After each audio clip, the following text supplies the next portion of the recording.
اللہ اللہ اللہ اللہ اللہ اللہ اللہ اللہ۔ الحمدللہ رب العالمین والصلاة والسلام علی حبیبہ محمد وآلہ وصحبہ اجمعین۔ اعوذ باللہ من الشیطان الرجیم، بسم اللہ الرحمن الرحیم۔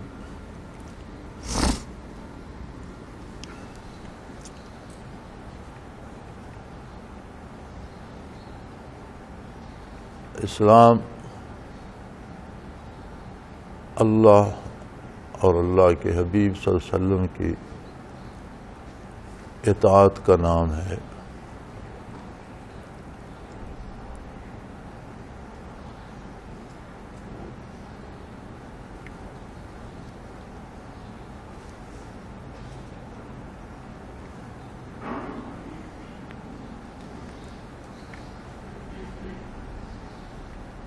اور یہ اطاعت صرف عقیدے میں نہیں،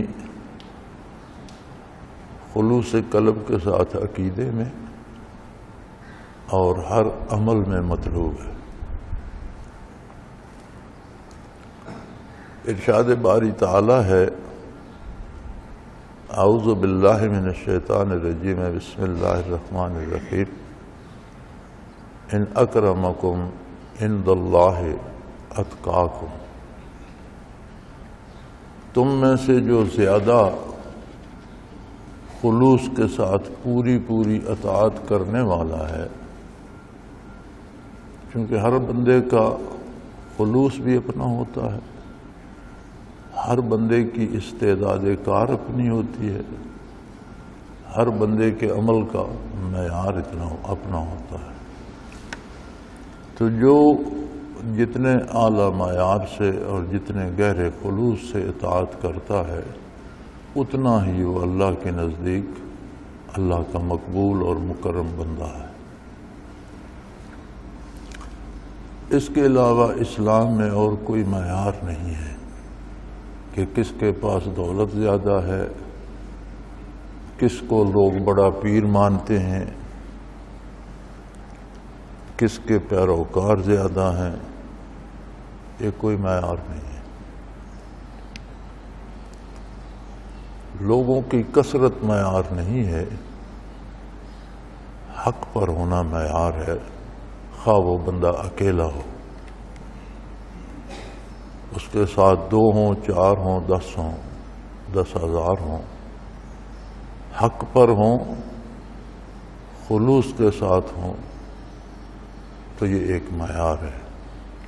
کوئی بھی نہ ہو، اکیلا بھی ہو، پرخلوص ہو، اطاعت گزار ہو، تو اللہ کے نزدیک وہ معزز ہے۔ ہاں، دنیا میں یہ ہے، لوگوں کے نزدیک معیار ہے، کسی کو پارسا سمجھیں، کسی کے بہت سے لوگ گرد جمع ہوں تو وہ دنیا میں لوگ سمجھتے ہیں یہ بہت بڑا آدمی، بہت بڑا بزرگ ہے، بہت بڑا پیر ہے۔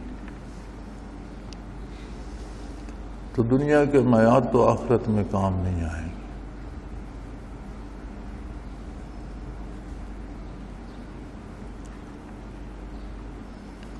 قرآن کریم کی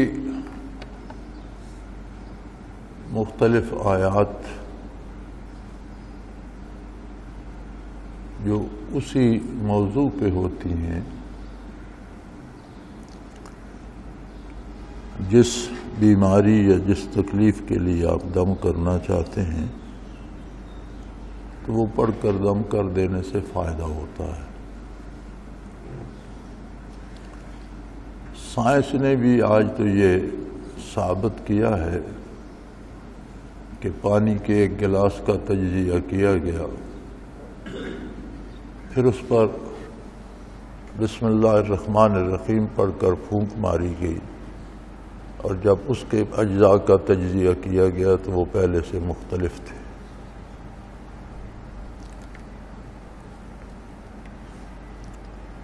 لیکن اس کے لیے ایک قوت، ایک طاقت چاہیے جو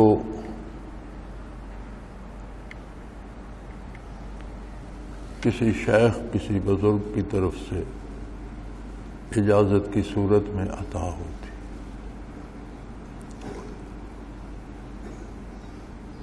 عیسیٰ علیہ السلام کی پیدائش کا واقعہ قرآن کریم بیان فرماتا ہے، تو جب وہ مائی صاحبہ کے پاس آئے تو انہیں خوشخبری دی کہ اللہ تمہیں بیٹا دے گا، تو انہوں نے فرمایا مجھے تو کسی انسان نے چھوا تک نہیں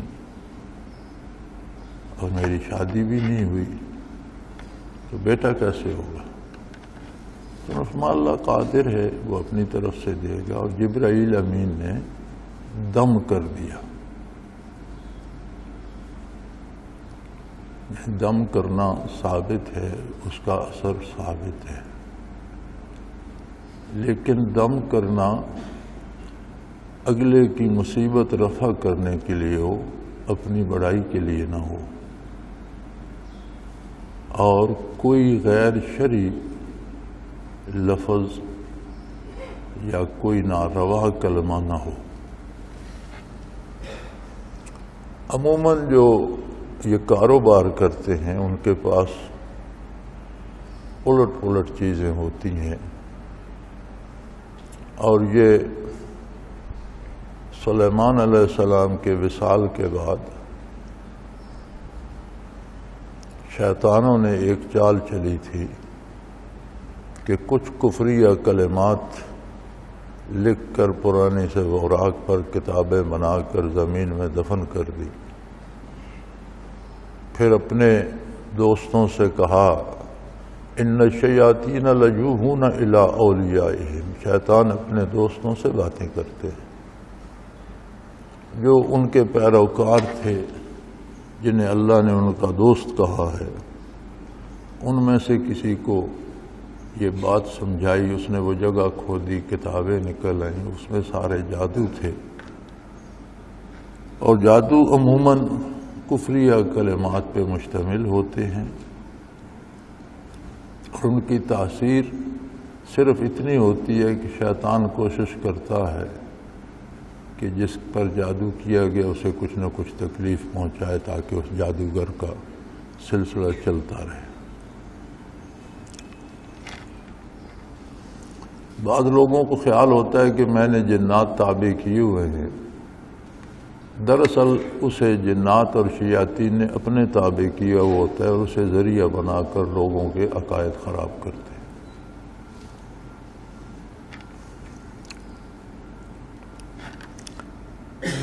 میں بھی نقش لکھ دیتا ہوں لوگوں کو، دم بہت کم کرتا ہوں، بلکہ کرتا نہیں، اس سے بچتا ہوں۔ اس کی اپنی ایک وجہ ہے، لیکن میں جو کچھ کرتا ہوں اس میں ایک چیز جو میں لکھ کے دیتا ہوں، یہ مجھے من جانب اللہ عطا ہوئی۔ اور حضرت رحمۃ اللہ علیہ کے زمانے میں جماعت کے ابتدائی دنوں میں اللہ کریم کی طرف سے عطا ہوئی۔ میں نے حضرت شیخ المکرم کے سامنے پیش کی کہ میں نے یہ دیکھا ہے، انہوں نے فرمایا یہ تمہیں عطا ہوئی ہے، تم کیا کرو، لوگوں کو فائدہ ہوگا۔ انہوں نے یہ نہیں کہا کہ اب یہ میں کروں گا، فرمایا یہ تمہیں عطا ہوئی ہے، تم کیا کرو۔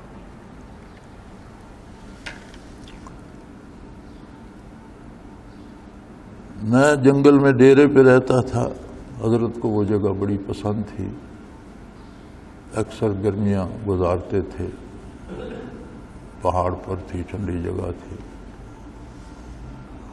وہیں سے جماعت کی ابتدا بھی ہوئی، اور پہلے 2-3 اجتماع وہیں ہوئے۔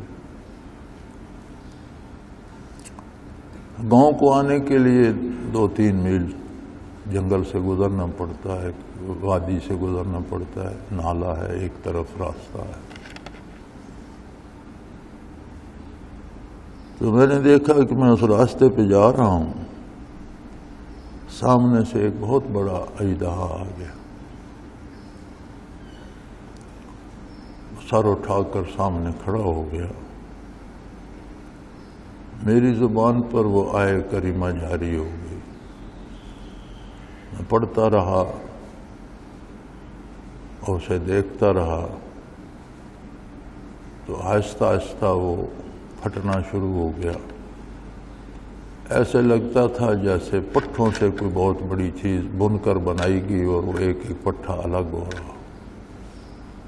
میں پڑھتا رہا، وہ کھلتا رہا، وہ پٹھے الگ الگ سے ہو گئے، میں پڑھتا رہا، پھر ایک ایک کر کے ختم ہونے لگ گئے، بالآخر وہاں کچھ بھی نہیں تھا۔ آیے کریمہ مجھے یاد رہ گئی۔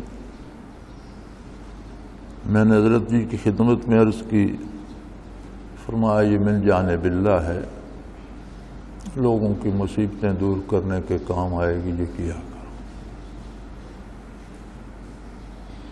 میں جو تعویذ دیتا ہوں اور جس سے لوگوں کو شفا بھی ہوتی ہے وہی آیے کریمہ لکھتا ہوں، لیکن میں الفاظ لکھتا نہیں، الفاظ پڑھتا ہوں اور لکیریں ڈالتا جاتا ہوں۔ لکھی ہوئی صرف لکیریں ہوتی ہیں، اس کی بھی وجہ ہے۔ اس کی وجہ یہ ہے کہ اگر میں آیہ کریمہ صاحب لکھ کر دوں گا تو بہت سے ساتھی اسے نقل کرنا شروع کر دیں گے اور اپنی عاقبت کو چھوڑ کر پیر بن کر بیٹھ جائیں گے۔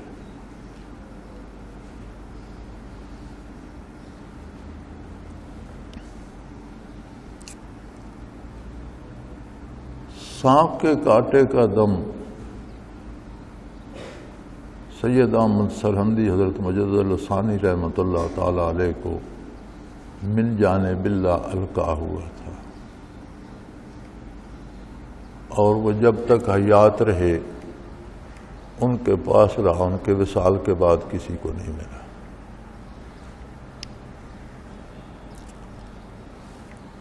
اللہ کریم نے وہ بھی مجھے عطا فرمایا اور میں نے اپنے شیخ کے سامنے وہ بھی پیش کیا۔ تو حضرت نے فرمایا کہ یہ پہلے یہ نعمت ان کے پاس تھی، لیکن وہ ان کے ساتھ گئی۔ تمہارے اور ان میں ایک فرق ہے کہ یہ رہے گی تو ایک ہی بندے کے پاس، لیکن تم اگر کسی اور کو اس کی اجازت دے دو تو پھر اس سے اثر ہوگا، پھر تم سے نہیں ہوگا، رہے گی دنیا میں ایک بندے کے پاس۔ لیکن یہ فرق ہے کہ تم کسی کو اجازت دے سکتے ہو، لیکن اگر جس کو اجازت دو گے پھر اس کے پاس رہے گی، پھر تمہارے پاس بھی نہیں ہوگی۔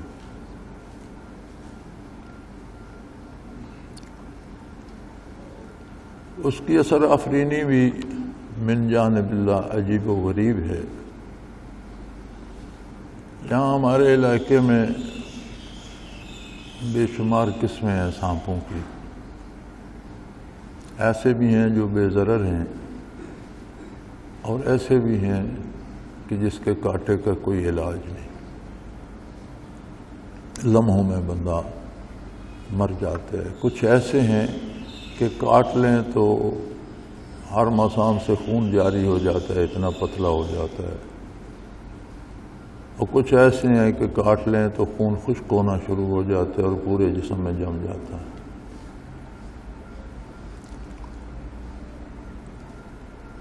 یہاں اجتماع ہو رہا تھا، میرا چھوٹا بیٹا عبدالرقیب یہاں سے عشاء کے ذکر کے بعد نکل گیا گھر والوں کے جانے سے پہلے۔ گھر کے ساتھ ہی کچھ 100 گز کے فاصلے پر کچھ لڑکے بیٹھے تھے، وہ اس کے کوئی کلاس فیلو تھے، کوئی دوست تھے، ان کے پاس بیٹھ گیا۔ ایک بڑا سا پتھر تھا، اس کے پاس بیٹھ گیا۔ اس پتھر کے نیچے کہیں سانپ تھا، اور وہ سانپ سخت زہریلی قسم کا تھا۔ حالانکہ اس نے بوٹ پہن رکھا تھا، لیکن اس نے ٹخنے کے قریب بوٹ سے اوپر کاٹ لیا۔ اس نے لڑکوں سے کہا مجھے فوراً گھر پہنچاؤ۔ وہ تو ہلنے جلنے کے قابل بھی نہ رہا، وہ اسے لے کر اٹھا کر گھر لے گئے۔ گھر میں نمک موجود تھا، اس نے نمک تھوڑا سا چاٹا۔ گھر والوں کے جانے تک کچھ قدر افاقہ تھا۔ یہاں بھی خبر ہوئی، کچھ 4-5 اچھے ڈاکٹر بھی یہاں اجتماع میں تھے، لیڈی ڈاکٹرز بھی تھیں۔ ان سب نے مجھ سے بہت اصرار کیا کہ اسے فوراً لاہور پہنچائیں، اس کا یہ کریں وہ کریں۔ میں نے کہا کچھ بھی نہیں ہے، وہ نمک کھا رہا ہے، ٹھیک ہو جائے گا۔ بڑے پریشان ہوئے کہ کمال ہے، سخت زہریلے سانپ نے کاٹا ہے، سانپ کے کاٹتے ہی بندہ نڈال ہو کر گر گیا، 7 فٹ کا جوان ہے۔ یہ فرما رہے ہیں کچھ بھی نہیں۔ صبح تک الحمدللہ وہ ٹھیک تھا۔ پھر وہ ڈاکٹروں نے بھی اتنا نمک دم کروایا اور لے گئے۔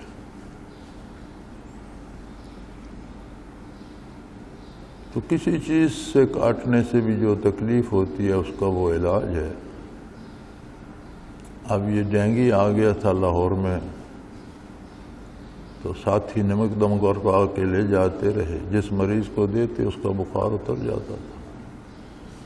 میرے خیال ہے منوں کے حساب سے دم کروا کے لے گئے۔ تو اب تو انہوں نے علاج ہی بنایا ہوا ہے، جسے بخار ہو تھوڑا سا نمک چٹا،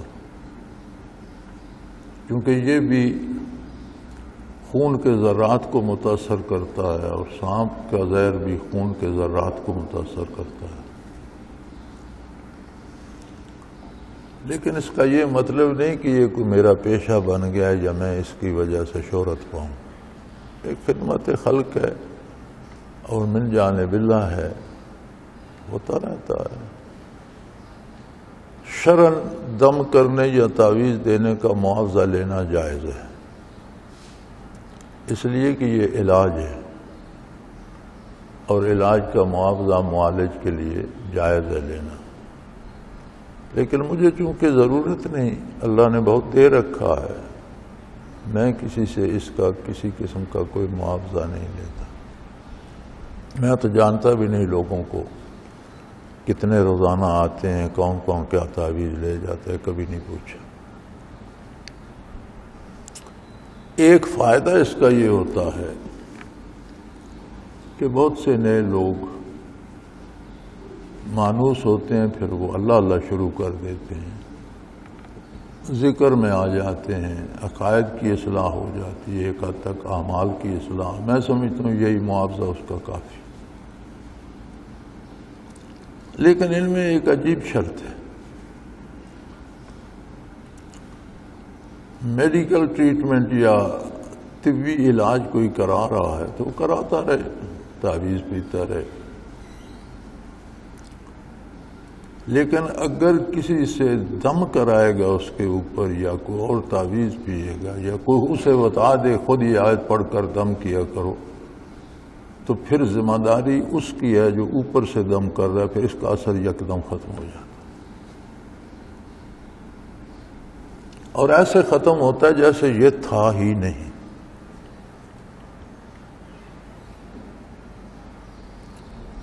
اس میں کئی تجربات ہوئے ہیں، دو میں آپ کو مثال کے طور پر سناتا ہوں۔ ہمارے پڑوس میں ایک عمر رسیدہ خاتون تھی، اسے کہیں گلی پر کسی باولے کتے نے کاٹ لیا، معمولی سی خراش آئی، لیکن دنوں میں ہی اس پر بولے پن کا دورہ پڑ گیا، اور جب وہ پوری طرح بیماری اس پر مسلط ہو گئی تو انہوں نے آ کے شور کیا۔ رات کا وقت تھا، کہ مغرب کے بعد عشاء کے قریب وقت تھا۔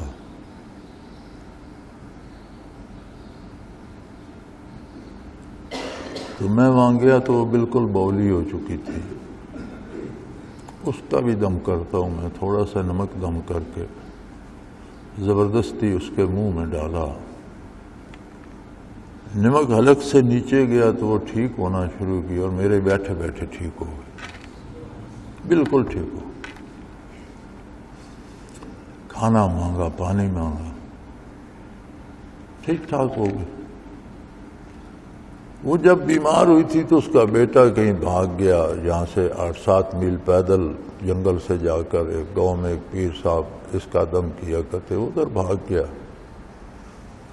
وہاں سے نمک دم کروا کے لایا، کوئی سحری کے قریب وہ واپس پہنچا، آتے ہی اس نے وہ نمک اسے چٹا دیا، جیسے وہ نمک حلق سے نیچے گیا وہ جیسے تھی ویسی ہو، وہ اثر ختم ہو گیا۔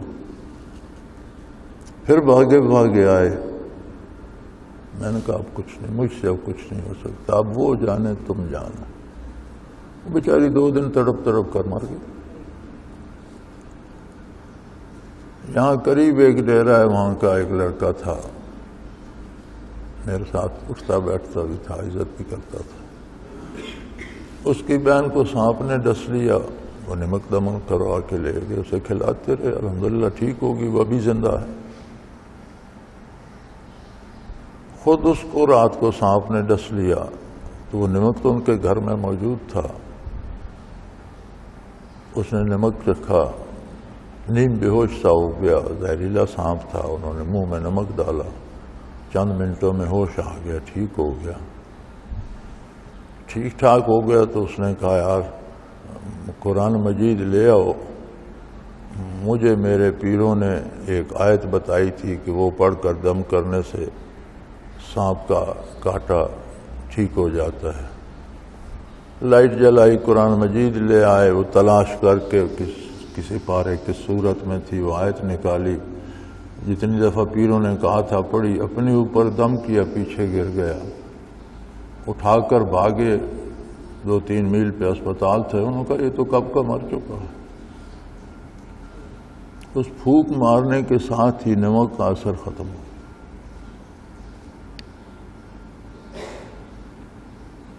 یہ میں اس لیے بتا رہا ہوں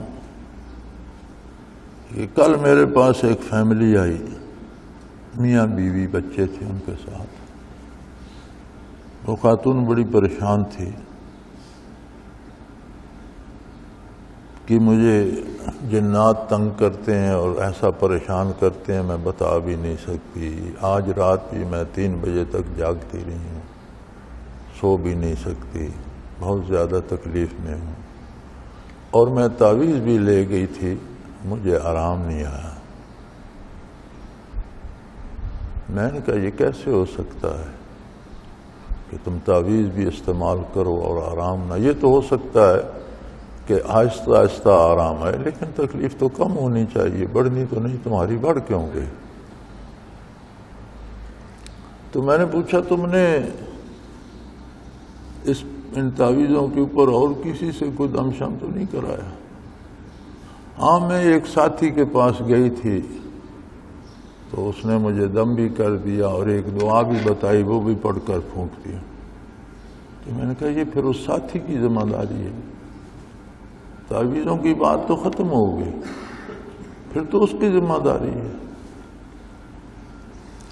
اب میں نے اس سے یہ نہیں پوچھا کہ تم کس شہر سے آئی ہو اور وہ کون سا ساتھی تھا،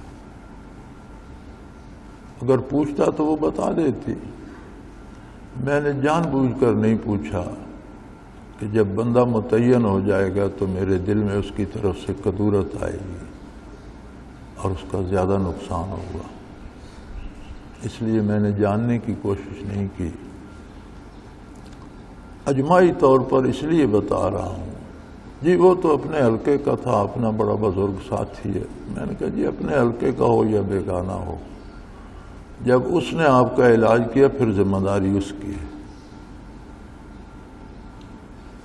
دکھ ہوا مجھے کہ ہم رات دن سر کھپاتے ہیں، محنت کرتے ہیں بندہ بنانے کے لیے کہ ہم بندے بن جائیں، پتہ نہیں ہماری تربیت میں کمی ہے، ہم میں وہ استعداد نہیں، یا لوگوں کے مزاج بگڑ گئے ہیں، یہ اللہ اللہ کرنے سے انہیں خدا بننے کی کیسے سوچ جاتی ہے، یہ میری سمجھ میں نہیں آتی۔ یعنی اللہ اللہ کرائی جاتی ہے کہ انسان کو اللہ کی عظمت اور اپنی بے مائگی کا احساس ہو، ادراک ہو۔ یہ ساتھیوں میں خدائی طاقتیں لینے کا اور خدا بننے کا اور بزرگ بننے کا، اور پھر یہ عجیب طریقہ ہے کہ شیخ نے ایک بندے کو علاج دیا، آپ کہتے ہیں نہیں یہ میں دیتا ہوں، یہ کرو، اس سے ٹھیک ہو جاؤ۔ یہ کیا طریقہ ہے؟ میاں یہ سارا مجاہدہ تو ہوتا ہے کہ ہم بندے بن سکیں۔ لاکھوں لوگوں کو فائدہ ہوتا ہے، میں انہیں جانتا بھی نہیں، ان سے پھر ملتا بھی نہیں، یہ خیال بھی نہیں ہوتا۔ اللہ کریم کی تقسیم ہے، اگر اس نے کوئی نعمت دی ہے اس کے نام پر ہم لوگوں کو دے دیتے ہیں۔ حالانکہ میں اس سے تنگ ہوں، یہ میرا بڑا وقت ضائع کرتے ہیں، اپنے کام بھی ہوتے ہیں دنیا کے بھی، پھر میری عادت ہے جو تھوڑی سی فرصت ملے میں کچھ نہ کچھ مطالعہ کرتا رہتا ہوں، یہ مخل ہوتے ہیں اس میں۔ اب بندہ جو مطالعہ کر رہا ہوتا ہے وہ بے شمار لوگوں کے ساتھ مجلس میں بیٹھا ہوتا ہے، کتاب میں بے شمار حضرات کے حوالے ہوتے ہیں، علماء کے، اہل اللہ کے، ایک محفل سج جاتی ہے، بندہ ایسے بیٹھا ہوتا ہے جیسے ان سارے لوگوں کے درمیان بیٹھا ان کی باتیں سن رہا۔ اوپر سے کوئی آ جاتا ہے جی تعویذ لکھ دو، تو بڑی کوفت ہوتی ہے، خوشی نہیں ہوتی، لیکن کرتا ہوں اس لیے کہ اللہ کریم نے اگر مجھے یہ نعمت دی ہے اور اس سے اللہ کی مخلوق کا بھلا ہوتا ہے تو کوئی حرج نہیں۔ مجھے شوق نہیں ہوتا کہ لوگ مجھے پارسا سمجھیں اور لوگ مجھے بزرگ مانیں، لوگوں کے ماننے یا سمجھنے سے کیا ہوتا؟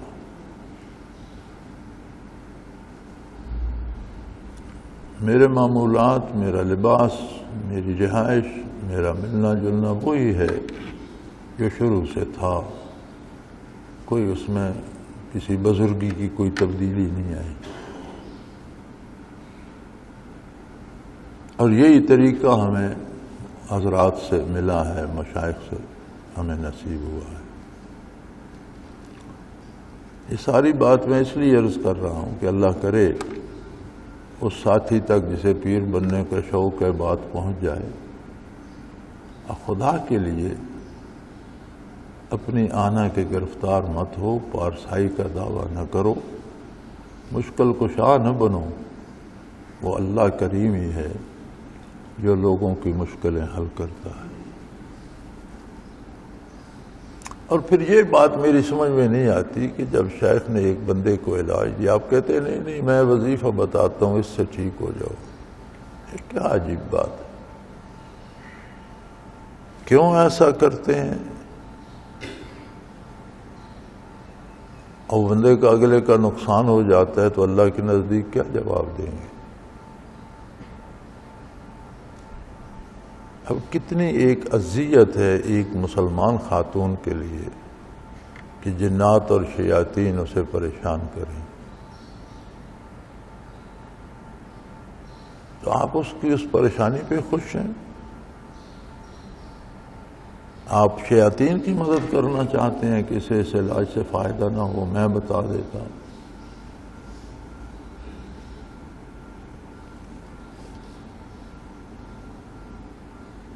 عجیب بات ہے،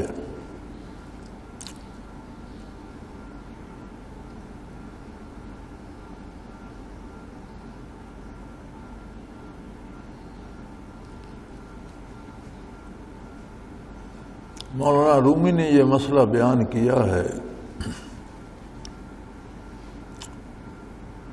کہ نااہلوں کو یہ چیز عطا نہیں کرنی چاہیے۔ ہے تو یہ روح کی غذا، لیکن جسے آپ دے رہے ہیں اس میں غذا ہضم کرنے کی اہلیت بھی ہو۔ وہ کہتے ہیں انسانی بچہ جو شیرخوار ہوتا ہے، آپ اسے روٹی کھلا دیں تو وہ روٹی کھانے سے مر جائے گا،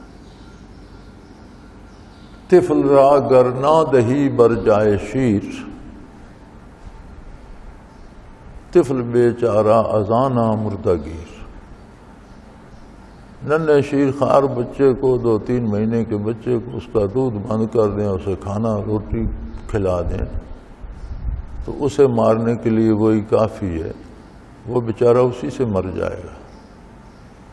بڑا ہوگا، کھانا ہضم کرنے کی استعداد ہوگی تو پھر کھانا اسے طاقت دے گا، بڑھائے گا۔ فرماتے ہیں طفل را گر نہ دہی بر جائے شیر، ننھے بچے کو دودھ کی جگہ اگر تم روٹی کھلاؤ گے، طفل بیچارہ ازانا مردہ گیر، تو پھر اس کو تم کھانے کی وجہ سے مار رہے ہو، وہ تمہیں مردہ ملے گا۔ اصل یہاں اللہ کی عطا سے ایک فیض عام ہے حضرت رحمۃ اللہ علیہ کا، اور ہر آنے والے کو کچھ نہ کچھ عطا ہوتا ہے، تو جن میں وہ پختگی نہیں ہوتی وہ اسی سے مر جاتے ہیں، بجائے عظمت الہی اور اپنی بے مائگی کا احساس کرنے کے سمجھتے ہیں میں بہت کچھ بن گیا ہوں۔ میں نے اگر یہ پوچھا نہیں کہ تم کس شہر سے آئے ہو، یہ نہیں پوچھا کہ کس ساتھی کے پاس گئے ہو، تو پھر مجھے یہ سب بیان کرنے کی ضرورت نہیں تھی۔ میں اس لیے بیان کر رہا ہوں کہ حلقہ آبا میں جو لوگ بھی اس طرح سے کرتے ہیں خدا کے لیے باز آ جائیں، بندے بنے، بندوں کے مشکل کشا بننے کی کوشش نہ کریں۔ بندے کی سب سے بڑی عظمت یہ ہے کہ وہ خود کو بندہ ثابت کر لے۔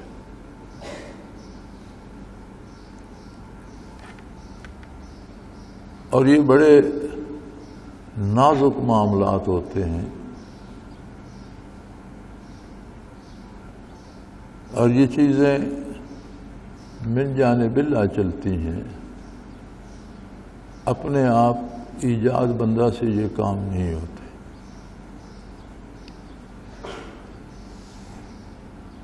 تو میری گزارش ہے کہ جہاں تک آواز پہنچے، جہاں تک بات پہنچے، یہ چھپ جائے گی، المرشد میں آ جائے گی، تو خدا کے لیے اپنے آپ کو سنبھال سکیں تو یہ بڑی بات ہے۔ یہ بزرگ اور پیر بننے کی خواہش چھوڑ دیں، یہ ایک مہلک بیماری ہے، اور یہ بالآخر اعمال خراب کرتی ہے، پھر ایمان خراب کرتی ہے۔ اور کتنوں کو آپ نے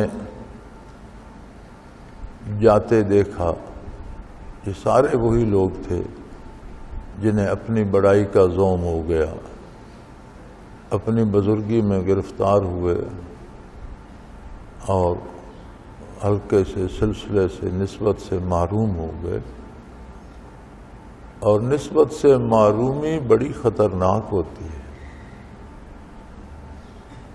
جس طرح یہ ہر سیل میں انوارات چلے جاتے ہیں، اگر یہ سلب ہو جائیں تو یہ ساتھ نظریات، عقائد اور ایمانیات بھی لے آتے ہیں، اور ہم نے لوگوں کو کفر پہ مرتے دیکھا ہے۔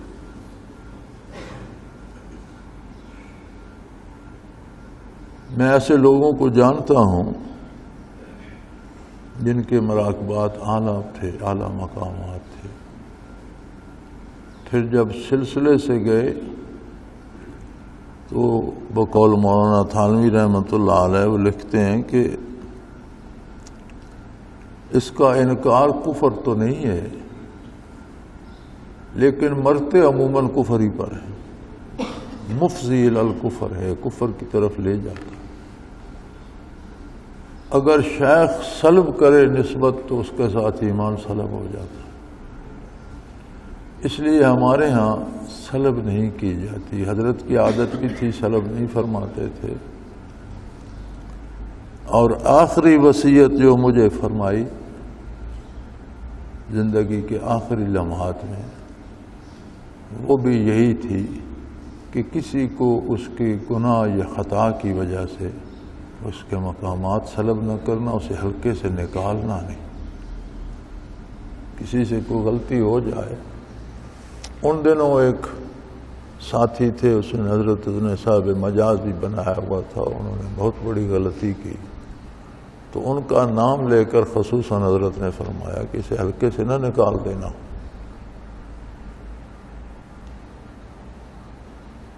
میں نے تو نہیں نکالا، لیکن وہ نکل گیا، معلوم ہو گیا تو اللہ کی مرضی۔ تو شیخ نکال دے یا کوئی از خود نکل جائے، نکلنے کے اثرات تو وہی مرتب ہوتے ہیں، پھر نہ نمازیں رہتی ہیں، نہ روزے رہتے ہیں، نہ دین رہتا ہے، نہ نیکی رہتی ہے، ہر شے نکل جاتی ہے۔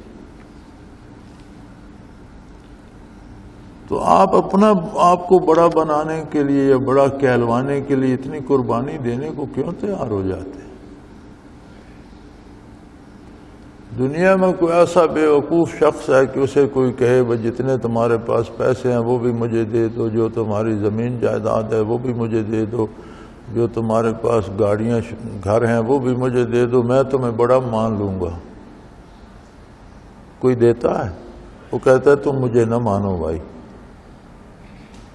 تو کیا زمین اور مکانوں جتنی بھی اہمیت اس نعمت کی نہیں ہے کہ آپ یہ چھوڑ کر اپنی بڑائی کے پیچھے پڑ جاتے ہیں کہ یہ تو جانے دو، مجھے بڑا مان لو؟ کہ لوگوں کے بڑا ماننے سے کیا ہوگا؟ آپ بڑے بن جائیں گے۔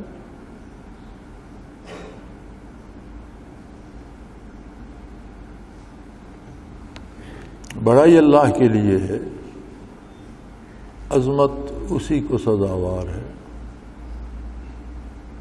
بندے کے لیے اس کی شان بندگی ہے، بندہ ہونا میں اس کی عظمت ہے، اس کے سارے مقامات اس میں ہیں۔ ٹھیک ہے، اگر آپ کو کوئی ایسی دولت اللہ نے دی ہے تو آپ بانٹیں، لیکن ایک بات یاد رکھیں، جو کلمہ کوئی پڑھ کر دم کرتا ہے وہ معروف کلمہ ہو، اس کے معنی آتے ہوں، یا قرآن کی آیت ہو یا حدیث شریف ہو، اور مفہوم اور معنی کا پتہ ہو، ورنہ غیر معروف زبانوں میں کفریہ کلمات ہوتے ہیں جو لوگ پڑھتے رہتے ہیں۔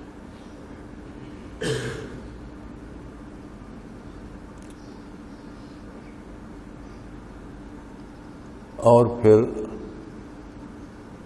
جو لوگ مجھ سے علاج لے کے جاتے ہیں، اس علاج پر علاج کر کے بڑا بننے کی کوشش نہ کریں، اس غریب کا نقصان ہو جاتا ہے۔ اب یہ فیملی مجھے نہیں پتہ ذکر بھی کرتی ہے یا نہیں، اللہ اللہ کرتے بھی ہیں یا نہیں، نہ میں نے پوچھا، لیکن وہ کتنی اذیت سے دو چار تھے، صرف ایک ساتھی کو بڑا بننے کے شوق میں۔ اللہ سب کو ہدایت دے، اور جس کسی نے ایسا کیا ہے اسے چاہیے توبہ کرے، اللہ کریم سے معافی مانگے اور بندہ بننے کی کوشش کرے۔ بندے میں خدائی اوصاف پیدا نہیں ہوتے۔